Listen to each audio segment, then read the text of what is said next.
guys. Aray ko. O, diba? Ayan, maaga pa. Nandito na ako sa Ringan Doctors. Tingnan nyo ka.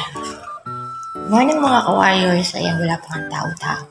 Tada, tingnan mo hallway. Huh? Walang tao.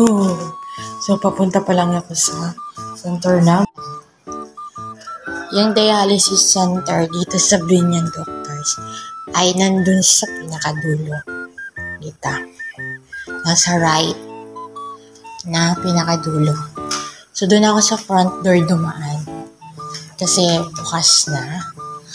So, kasi minsan mas maaga ka, mas binubuksan nila una yung dito sa back door. Yun nga nasa dulo yung pinto na yan. So, iikot didiretso ka nila dun sa dulo. Tapos, ayan na yung center na. Yan, dialysis center. So, pasok mo. Pasok. Yan.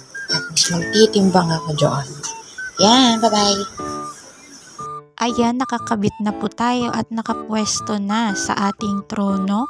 Ayan, antayin na lang natin matapos ang 3 hours at tayo ay uuwi na. Ganyan po yung aking posisyon kapag ako ay nakaupo na sa aking trono.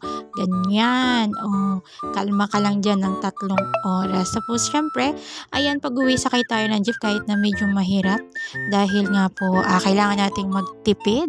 Mas mura kapag nag-jeep tayo. So, ayan, dyan ako naupo. Ayan, no? Diba, may sign ng PW. Thank you so much!